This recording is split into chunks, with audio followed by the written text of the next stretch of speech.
Bonsoir et bienvenue dans les chroniques de Noël.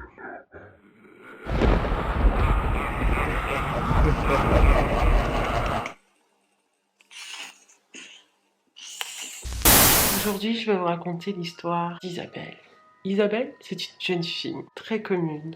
C'était une lycéenne classique que personne ne calculait vraiment. Ni belle, ni moche, ni intelligente. Isabelle avait très peu d'amis et la plupart des élèves ne connaissaient même pas son nom. Elle était inconnue. Mais en réalité, depuis quelque temps, quelqu'un s'intéressait à elle. Un jour, dans son casier, elle trouva une lettre un peu étrange. Et elle l'ouvrit et voit un point de rendez-vous dans une bibliothèque de son admirateur secret. Elle se dit, bon bah, je vais regarder. Et là, elle rencontra le mec le plus populaire du lycée, David. Merci de m'avoir donné cette lettre. Elle était toute gênée. En même temps, ça venait de David, quoi. Enfin, c'était pas n'importe qui, hein. C'était vraiment le mec le plus populaire, genre. Toutes les filles devenaient dingues. Elles étaient folles. Et quand les potes de David arrivent, bah, lui, il lui répond. Je t'ai pas donné de lettre, enfin, désolé, hein. Je sais pas qui tu es, enfin, je vois pas de quoi tu me parles, en fait. Isabelle était vraiment...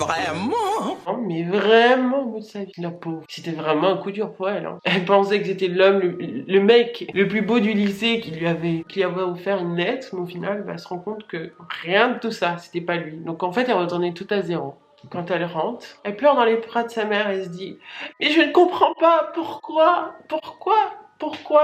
c'est qui m'écrit cette lettre? Je suis dégoûtée. » Et sa mère la réconforta et lui dit « Non, ça va aller. » Elle lui dit « Mais je suis la seule. Je comprends pas, je suis pas populaire dans le lycée, je suis toute seule et les gens se foutent de moi. Pourquoi on m'aime pas? » Pendant que sa mère la consolait, son père lui dit « Mais tu sais, ma petite, on était jeunes aussi. » Un soir, pendant qu'Isabelle faisait ses devoirs, elle entendit comme un bruit dans le fond, un murmure, je sais pas, comme des gens qui chuchotaient. Et là, elle cria « Maman, papa, vous êtes où ?»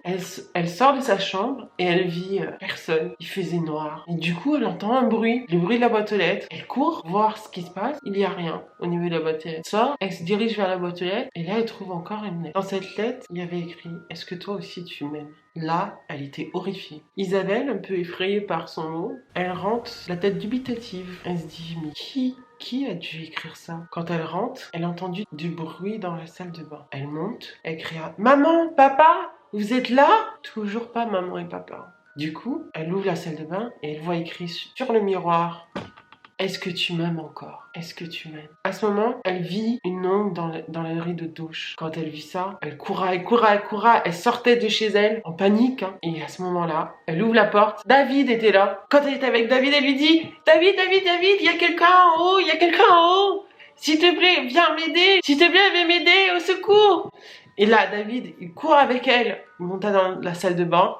Et quand il monte dans la salle de bain, il regarde derrière la douche. Et là, c'était les habits du père d'Isabelle qui étaient étendus. Elle se trouva vraiment ridicule à ce moment-là. Des caleçons étendus dans une douche, quoi. Enfin, non, mais quelle blague, quoi. Enfin, franchement. Du coup, David, il est parti, quoi.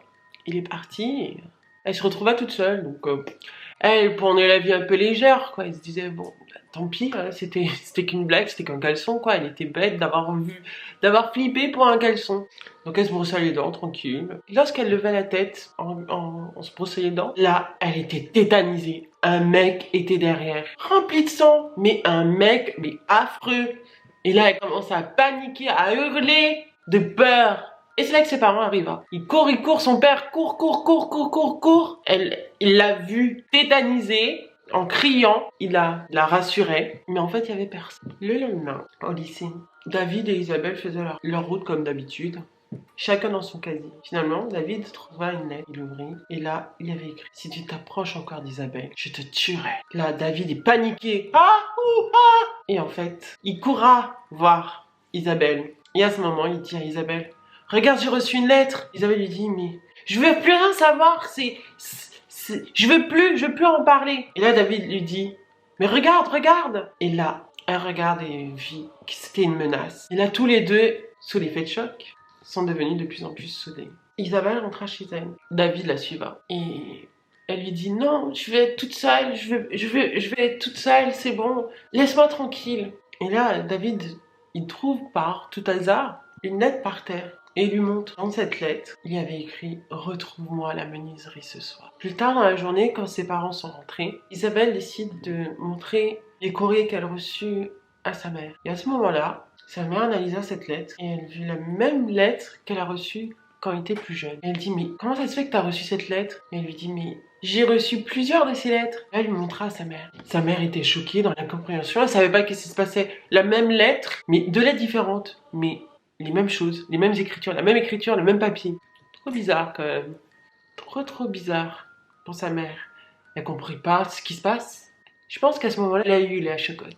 Et là, elle regarda son mari et la tête un peu baissée, il lui dit « Il faut qu'on te raconte quelque chose. » Que l'histoire familiale commence ça. Il lui raconte quand sa mère et lui étaient beaucoup plus jeunes. Ils ont eu une mésaventure avec un jeune homme qui était attiré par sa mère. Et à ce moment-là, un jour, il lui donna rendez-vous à la menuiserie. La même menuiserie que l'admirateur secret avait envoyé comme lettre à Isabelle. Et à ce moment-là, le père d'Isabelle alla à la menuiserie.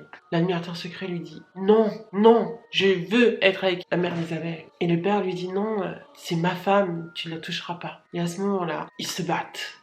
Le père envoya une lampe dans la tête et il était complètement défiguré. Et il tomba par terre et la lampe avec. Et là, ça cramait toute la menuiserie. Toute la menuiserie. Et là, pour le père, il était décédé. Pendant que le père d'Isabelle lui raconte cette histoire, David, lui, s'est rendu à la menuiserie. Mais Isabelle avait complètement oublié l'heure qu'ils avaient donné rendez-vous à la menuiserie. Et c'est là que David rentre dans cette menuiserie et que le gaz commence à s'échapper. Le gaz commence à envahir de partout. Et là, l'admirateur secret apparaît. Et il lui dit « Isabelle sera à moi ». Et là, tout s'enclenche. Les bruits de la tronçonneuse, la scie sauteuse, tout s'enclenche. Et là, Isabelle, elle court. Elle arrive à la menuiserie. David, lui, est presque aux mains de ce monstre. Isabelle arrive à l'intercepter. Et là, l'admirateur secret lui dit « Isabelle, maintenant, dis-moi vraiment, est-ce que tu m'aimes ?» Et elle lui dit « Non, je ne t'aime pas, je t'ai jamais aimé !» Sous l'effet de colère et d'énervement, il commence à tout brûler.